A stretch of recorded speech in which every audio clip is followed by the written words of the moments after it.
Sensei, c'est quoi? Sensei, c'est quoi? C'est quoi un kata? C'est quoi un kata?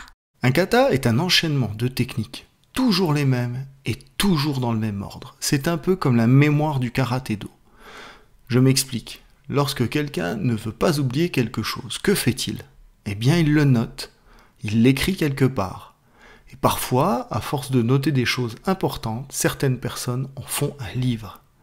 Eh bien, un kata, c'est un peu la même chose. Les enchaînements que tu y trouveras sont les choses les plus importantes de notre discipline. Mais à la place de les écrire, les vieux maîtres en ont fait une sorte de chorégraphie, le kata. Du coup, c'est un peu comme un livre de karaté-do grâce auquel tu peux apprendre, chercher, découvrir ce qui fonctionne face à un adversaire. Kata, ça veut dire forme ou moule, comme un moule à gâteau. Ça veut dire que le kata est là pour te former, t'apprendre des choses. Il forme ton corps, comme le kyon le fait aussi. D'ailleurs, le kata, c'est un peu comme la suite du kyon. Un kyon beaucoup plus long, beaucoup plus complexe, qui t'apporte de nouvelles choses dans ton karaté. Le kata t'apprend aussi des enchaînements qui peuvent être utilisés contre une personne qui t'attaque. Je dis bien qui t'attaque, car les katas ont été créés à une époque où il n'y avait pas de compétition et pas les mêmes lois que de nos jours où il est interdit de se battre.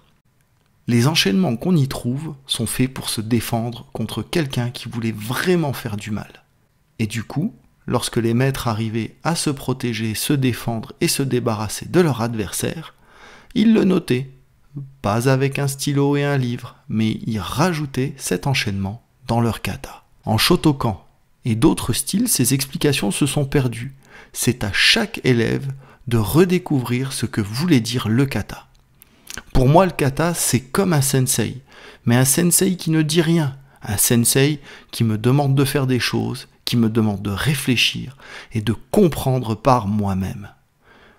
Puis un jour, on sort le gâteau du moule. Tu sais, kata, ça veut dire moule, tu te souviens, je t'en ai parlé au début. Tu ne manges pas ton gâteau avec un moule, toi, non.